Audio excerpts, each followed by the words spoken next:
Hello and welcome if you're new to my channel, and if you're a subscriber, a warm welcome back.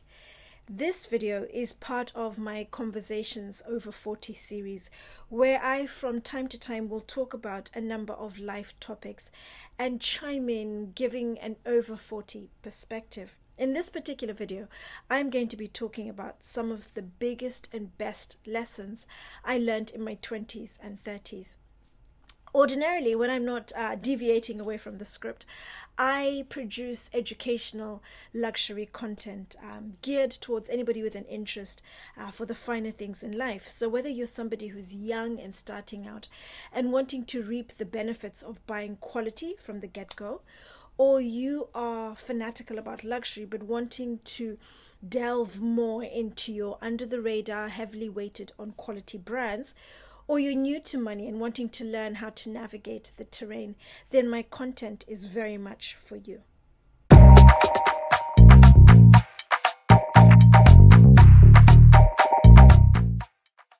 The 80s and 90s anchored my formative years, and I grew up during a time where there were no mobile phones and there was no internet. Those came about late teens, early 20s, so mobile phone, my first phone I got at 19. And then the internet I embraced in my early 20s at university, more so because I realized grudgingly that if I didn't, I'd get left behind. Assignments would be sent via email. You had to do things online. So it's something that I took a while to adopt, but once I appreciated its value, its importance, and why we're doing it, it was a no-brainer. But we're now living in a time where reality has been skewed by social media. There's been a shift in terms of people's morals, people's values, people's attitudes, and it's just a really tricky time now. And what I found, if anything, is really knowing who you are and what you're about, and surrounding yourself with like-minded people, because if you don't stand for anything in particular, you'll pretty much fall for anything.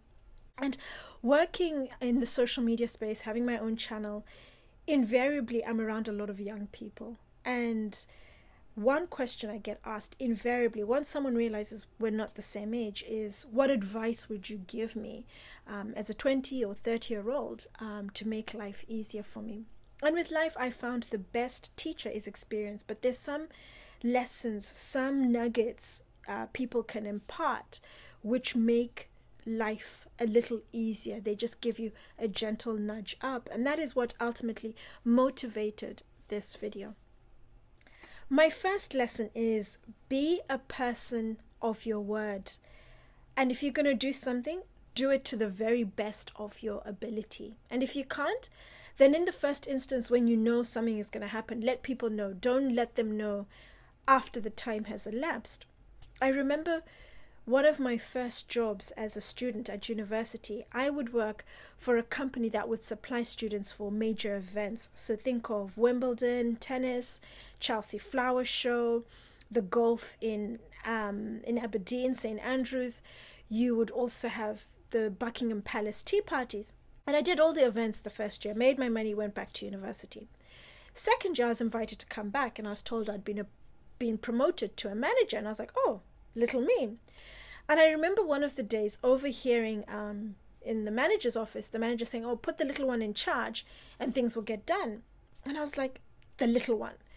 So a few days later, challenged him, and I was like, what do you mean? You call me the little one, this and this, and you said a number of things. And he said, well, actually, you know, you're a feisty young lady. You're small in height, you're petite in height and build, but you pack a mighty punch. You are somebody who works really hard. You come to work every day, you're on time, and you work hard. You're very playful, you're very cheeky, but you're able to distinguish clearly between the two. And that's something I learned at a very young age, that I want to have fun.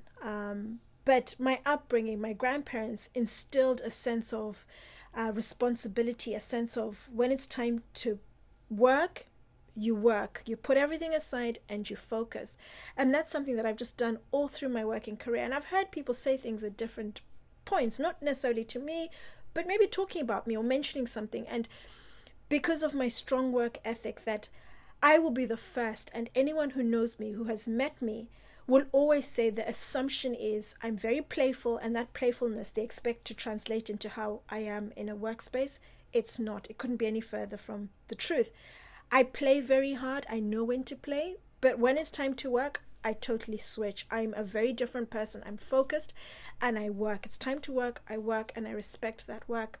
And I remember in my banking days, also hearing someone saying, the day you don't come to work with a hangover the next day is the day things have gone desperately wrong. And I started my career in investment banking in sales, in equity sales. And I remember it was a desk. It was part of the culture, a lot of client entertainment. It could range from one day a week to every day of the week if you wanted to go out.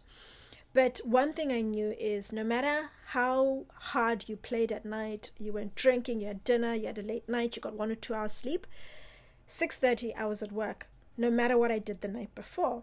But a lot of times people would just call in sick.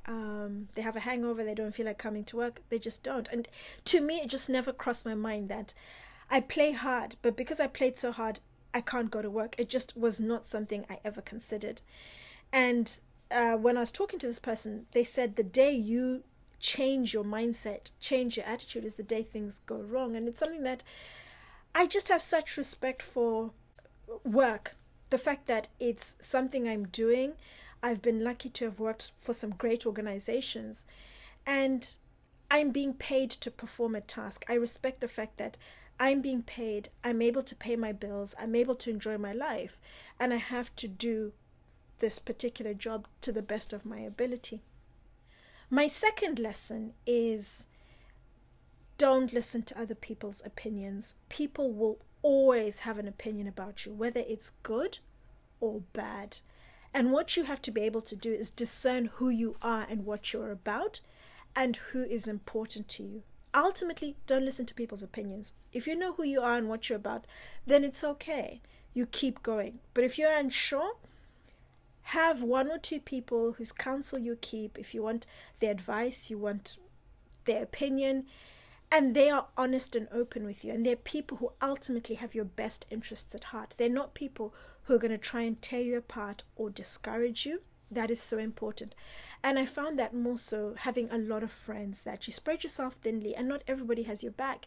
And you find there are a lot more people who tear you down, who discourage you, and who don't have your best interests at heart. But once you know who you are, what you're about, anybody can say anything, whether it's good or bad, it's irrelevant. It goes through one ear and out the other. But that's something that takes time. When you're younger, you're still trying to find yourself. You're still trying to figure out who you are, what you're about, and your position amidst all of this. And again, I struggled. Early part of my career, investment banking, people's opinions, they were crippling to me. And I was friends with a group of girls who were a few years older than me. So I made them an assumption at that time that if you're older, you're wiser. Because I was raised to believe this as an African child. You know, anyone who's older, you give them a certain level of respect and you listen to what they say and you do as you're told. And that to me was how I pretty much was. And I was friends with this particular group of girls, and they would be absolutely vicious to me.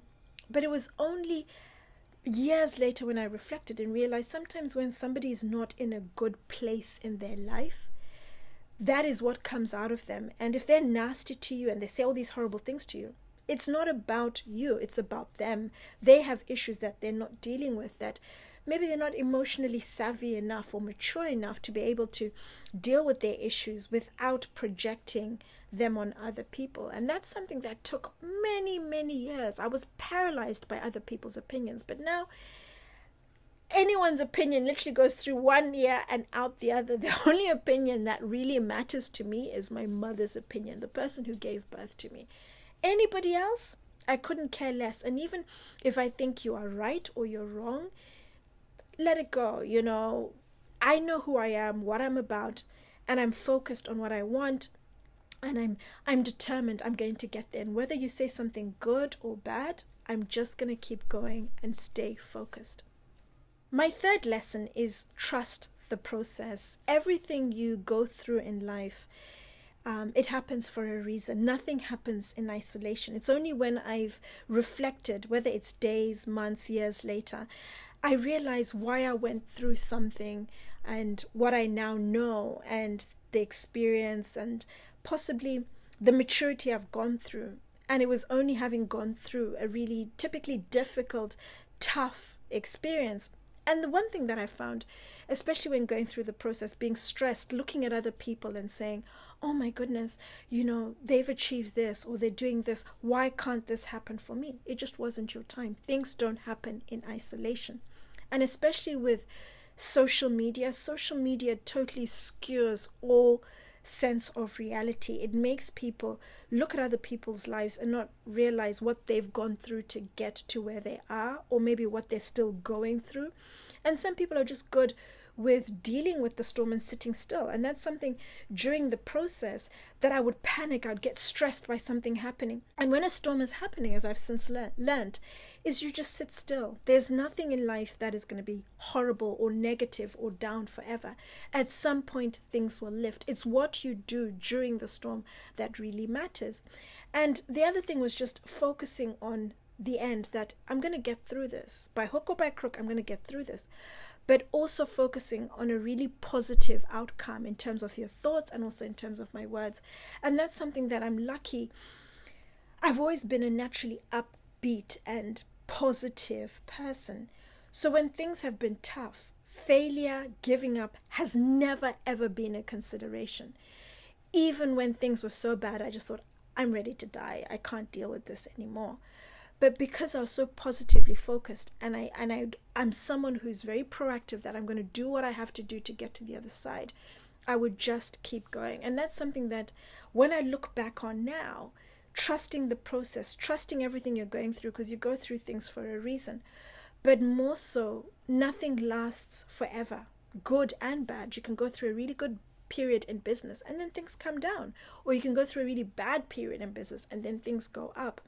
But the one thing that I ultimately learned is staying in my lane and focusing on my development, focusing on what I'm trying to achieve, instead of looking at other people's lives and saying, they've done this, they've done that, I haven't done this.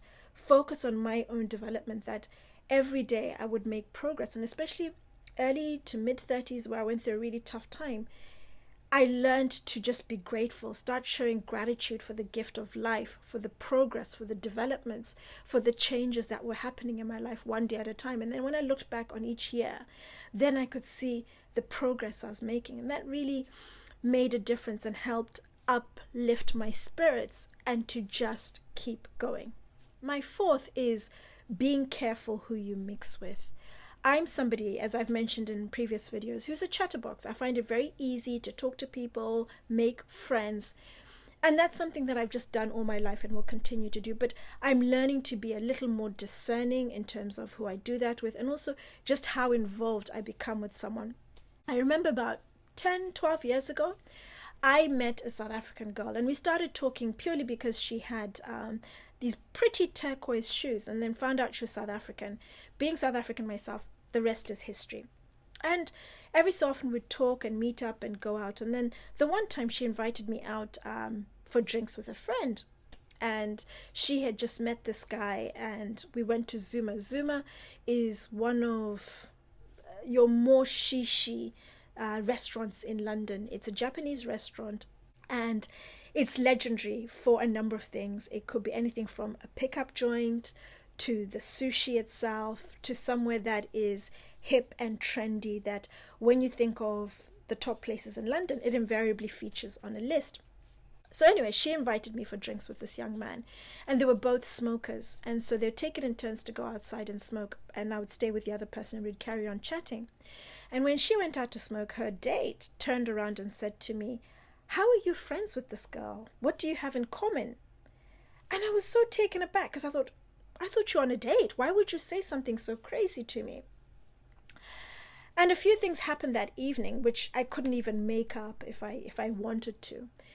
And we spoke a couple of days later, and when I reflected on the incident, these two met under what I can only call dubious circumstances, which is fine. We're all adults here. And I think their relationship was very much a transactional relationship, which is not a problem. Each to their own. I don't have issues with that. Where the issue came into it is, the assumption was because we were friends, I was the same way inclined. So he was thinking that while he's paying her for her time, he can also pay me for my time at some point. And that just wasn't my cup of tea. It wasn't something I was interested in or wanted to entertain at all. But I didn't have an issue with them having a transactional relationship. But what I understood very quickly was that by association, when someone meets you with someone, the assumption is always birds of a feather flock together. 9 times out of 10, yes. But there are instances, and I look at myself, where I hang out with people. I find it very easy to just get on and just blend in with the crowd, that someone would meet us and assume we've known each other for a long time, because I'm a little more accommodating. But that taught me very quickly that be careful who you mix with, who you hang out with, who you go with to events, because when you walk in with someone and people know a certain side to someone's life, the assumption is you are part of that. And if you want to be associated with that, great. If you don't, it's fine. And for me, the association is not so much I don't want to be into transactional relationships. It's her business. But that's not what I want to be known for. My next lesson is, which follows on very nicely from the previous one, is having fewer friends. This is something that has been an absolute game changer for me, that I now have a very small handful of friends, and these are people I'm fully invested in. And I've always been someone when I was younger who had a lot of friends. I like to operate with a lot of different people. You have people to go out for brunch with, to play sports, to go to the movies. You have people to do all sorts of crazy things. But you can't be emotionally invested in all of them. And as you get older, life presents you with a lot more trials and tribulations. You want people who are there for the long haul, people who add value to you, people who have your best interests at heart. And when I was younger, I learned, no, relationships sometimes are transactional, in that people are friends with you because of who you are, who you can introduce them to, maybe your career, you can open doors for them. And they might not necessarily have your best interests at heart. Maybe they're people who are always discouraging you and don't encourage you to dream big and to go for the biggest, boldest desires of your heart. And ever since I cut that down, and I have friends a friend I talk to about relationships, friend I talk to about life instances, and a friend I talk to about business. And those 3 friends are strong in those areas, peppered with relatives, older sisters and aunties, people who know my family, who know my background, so they understand my values, my morals, my foundation. And that has really made a difference, because your friends can either build you or they can break you. People either encourage you or they don't have your best interests at heart, and they're always discouraging you. And this is something that I've learned, that not everyone has your best interests at heart. Choose your friends wisely, because you start to change. You start to move away from the goal because someone else's agenda is being forced upon you. Friends are such a big thing. They can make you or break you. I cannot stress how important it is to surround yourself with the right people. And one thing I've also learned in business is you're only as successful as your network, depending on how powerful it is, depending on how influential or how accommodating, how kind, how generous your network is. The next lesson is about relationships, and there's so many things I could say, but one of the key relationship lessons I've learned is what happens in a relationship stays in a relationship. Particularly when you're younger. I know there are older women who do this my age and even older. But keep quiet. You don't need to chat all your business about your relationship to anyone and everyone willing to listen. When you're younger, you don't know any better. You are learning, you are scared, you're nervous, you're scrambling, especially if the relationship is not great. But as you get older, this is where I've realized that you talk about your relationship, and let's say you talk about it negatively. The people you're talking to, whether it's a good friend, a relative, a parent, they remember, they know the bad things, they see your pain, they feel your pain, they experience your pain through you talking about it. But what they don't see is possibly when you kiss and make up in your relationship. They're not part of your pillow talk. And when you two have decided to move on and just let go of a previous issue, whoever you've spoken to is still holding on to that. And that affects how they look at your partner. Whereas if they don't know the negative things, I mean, everybody knows that relationships have good and bad sides to them, but they don't know the details, they don't know the nitty-gritty, and therefore don't necessarily judge or have an opinion. And that's something that it's only now I really look back and I value having relationships, and just whatever issues happen, you deal with them, but also being confident of the fact that I'm a little older and wiser, so I deal with issues differently. I look at things differently. So when there is a problem, being able to work through it between the two of us, as opposed to running to someone. I still do run or get a second opinion, but it tends to be things that are a little lighter, something that isn't as heavy, or I discuss a certain aspect, a part of the issue, and just say, what would you say, without going into details or compromising the other person.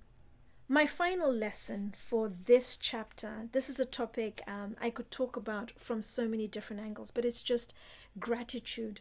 Gratitude for the gift of life, gratitude for the abundance in your life, whatever form that may come in. I remember early 30s, always chasing, always striving, always hustling, always wanting the next thing. But when I learned to just slow down and appreciate the moment and be grateful for the abundance in my life, and abundance comes in so many different forms relative to your life, relative to your circumstances. But when I learned to just be grateful for what I had, the simple things, my life, my health, my wealth in terms of having a job I wanted, I enjoyed, I liked, a roof over my head, I liked, being able to choose and eat the food I wanted, the more grateful I became, I found the more I got in life. But I had to be still, I had to be in the moment, I had to just be appreciative of what I had and show gratitude, and that opened up the doors to more in my life. And the floodgates literally poured open when I was also a lot more generous with other people. So being grateful for what I had and being open to receiving and also giving as much out, if not more, I noticed made such a huge difference in my life. And I think gratitude is something a lot of people overlook, where you consciously make the decision to just be grateful, to not ask for anything or need anything in life, but just to be grateful for what you have. If any of my lessons have struck a chord with you, or there have been lessons for you too as well, let me know in the comments down below. Do share my video if there's someone out there who you think would benefit from the lessons. But otherwise, thank you for watching, and I look forward to seeing you again soon.